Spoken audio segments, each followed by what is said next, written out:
ನಮಸ್ತೆ ರೀ ಎಲ್ಲರಿಗೂ. ಇವತ್ತು ನಾನು ನಮ್ಮ ಮನೆಯಲ್ಲಿ ಎಲ್ಲರಿಗೂ ಇಷ್ಟ ಆಗೋಂಥ ಒಂದು ನಾನ್ ವೆಜ್ ರೆಸಿಪಿ ಮಾಡಿ ನಿಮಗೆ ತೋರಿಸ್ತೀನಿ.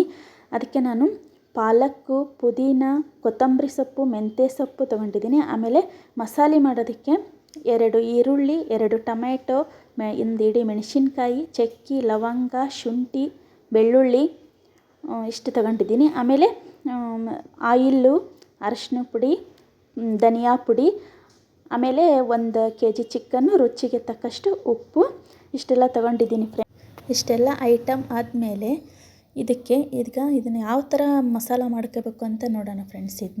ಈಗೇನು ನಾವು ಮೊದಲು ಐಟಮ್ ತೊಗೊಂಡಿದ್ವಲ್ಲ, ಹಸಿಮೆಣಸಿನ್ಕಾಯಿ, ಈರುಳ್ಳಿ, ಟೊಮೆಟೊ, ಆಮೇಲೆ ಚಕ್ಕೆ, ಲವಂಗ, ಏಲಕ್ಕಿ, ಅದನ್ನೆಲ್ಲ ಸ್ವಲ್ಪ ತವಾದಲ್ಲಿ ಸ್ವಲ್ಪ ಆಯಿಲ್ ಹಾಕಿ ಫ್ರೈ ಮಾಡ್ಕೊಂಡು, ಆಮೇಲೆ ಒಂದು ಸ್ವಲ್ಪ ಕೊತ್ತಂಬರಿ, ಒಂದು ಸ್ವಲ್ಪ ಪುದೀನ, ಆಮೇಲೆ ಪಾಲಕ್ ಸೊಪ್ಪು ಅದನ್ನೆಲ್ಲ ಹಾಕಿ ಗ್ರೈಂಡ್ ಮಾಡ್ಕೊಂಡು, ಆಮೇಲೆ ಸ್ವಲ್ಪ ನೈಸಾಗಲಿ ಫ್ರೆಂಡ್ಸ್ ಇದು. ಆಮೇಲೆ ಒಲೆ ಮೇಲೆ ಒಂದು ಪಾತ್ರೆ ಇಟ್ಟು, ಆಮೇಲೆ ಆಯಿಲ್ ಹಾಕಿ ಅದಕ್ಕಾದಮೇಲೆ ಒಂದು ಏನು ಚಿಕನ್ ತೊಗೊಂಡಿರ್ತಿರಲ್ಲ ಫ್ರೆಂಡ್ಸ್, ನೀವು ಎಷ್ಟು ಅದು ಪೂರ್ತಿ ಹಾಕಿ ಚಿಕನ್ ಹಾಕಿ ಇದನ್ನ ಒಂದು 2-3 ನಿಮಿಷ ಒಂದು ಸ್ವಲ್ಪ ಫ್ರೈ ಮಾಡ್ತಾ ಇರ್ಬೇಕು ಫ್ರೆಂಡ್ಸ್ ಇದು. ಯಾಕಂದರೆ ಈ ಚಿಕನ್ನಲ್ಲಿರೋ ಹಸಿ ಸ್ಮೆಲ್ಲು ಒಂದು ಸ್ವಲ್ಪ ಹೋಗಲಿ ಅಂತ ಒಂದು ಸ್ವಲ್ಪ ಈ ಥರ ಫ್ರೈ ಮಾಡ್ಕೊಂಡ್ರೆ ಚೆನ್ನಾಗಿರುತ್ತೆ. ಒಂದೇ ಸರಿಗೆ ಅದು ಎಲ್ಲ ಮಸಾಲ ಅದೆಲ್ಲ ಹಾಕಿದರೆ ಬೇಗ ಇದಾಗಲ್ಲ ಅಂತ ಈ ಥರ ಒಂದು 1 ನಿಮಿಷ 2 ನಿಮಿಷ ಅಷ್ಟೇ ಈ ಥರ ಮಾಡ್ಕೊಂಡು, ಆಮೇಲೆ ಅದಕ್ಕೆ ನಮಗೆ ಎಷ್ಟು ರುಚಿಗೆ ತಕ್ಕಷ್ಟು ಉಪ್ಪು ಹಾಕ್ಕೊಂಡು ಅದನ್ನ ಒಂದು ಸ್ವಲ್ಪ ತಿರುಗಿಸ್ಕೊಂಡು, ಆಮೇಲೆ ಅದನ್ನು ಸ್ವಲ್ಪ ತಿರುಗಿಸ್ಕೊತಾ ಇರಬೇಕು ಅದನ್ನು. ಆಮೇಲೆ ಅದಕ್ಕೆ ಒಂದು ಸ್ವಲ್ಪ ಅರಶಿನ ಪುಡಿ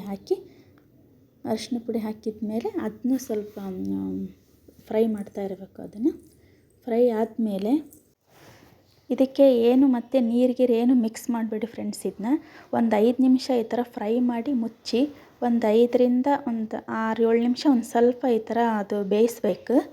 ಯಾಕಪ್ಪ ಅಂತಂದರೆ ಈಗ ನೀವು ಅದೆಲ್ಲ ಗ್ರೈಂಡ್ ಮಾಡ್ಕೊಂಡ್ರೆ ಅದು ಮಸಾಲ ಏನಾದರೂ ಈಗ ಡೈರೆಕ್ಟಾಗಿ ಹಾಕಿಬಿಟ್ರೆ ಅದು ಬೇಗ ಬೇಯಲ್ಲ.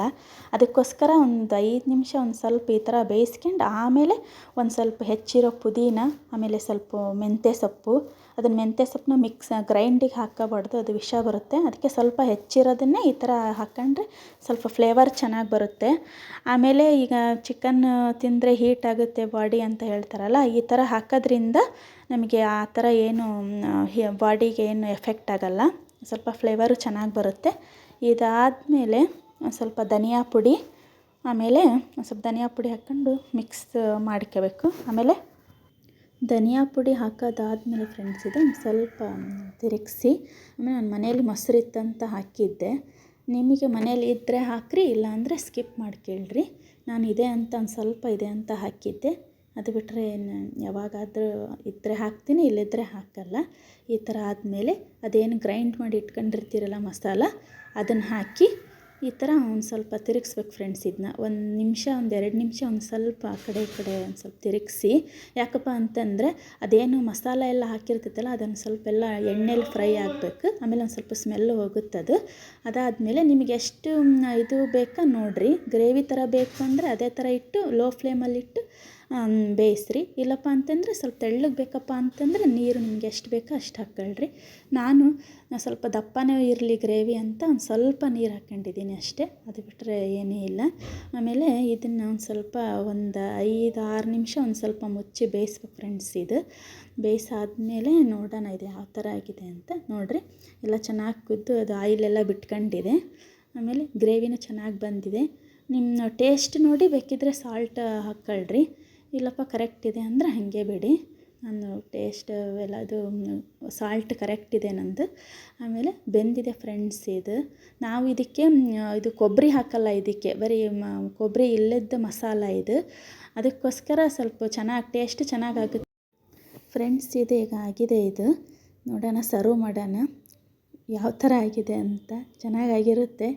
ಯಾವಾಗಲೂ ನಾವು ಮಾಮೂಲಿ ಮಾಡೋದೇ ಇದು, ತುಂಬ ವರ್ಷದಿಂದನೂ ಇದೇ ಥರ ಮಾಡ್ಕೊತ ಬಂದೀವಿ. ನಮ್ಮ ಅತ್ತೆಯರು ಯಾವಾಗಲೂ ಇದೇ ಥರ ಮಾಡೋದು, ನಾವು ಈಗ ಇದೇ ಥರನೇ ಮಾಡ್ಕೊತ ಬಂದೀವಿ. ಭಾಳ ಟೇಸ್ಟಾಗಿರುತ್ತೆ ಇದು. ನನ್ನ ಮಕ್ಕಳು ವೆಯ್ಟ್ ಮಾಡ್ತಾಯಿದ್ದಾರೆ ಟೇಸ್ಟ್ ಮಾಡೋದಕ್ಕೆ ಹೆಂಗಾಗಿದೆ ಅಂತ. ಕೇಳೋಣ ಅವರಿಗೆ.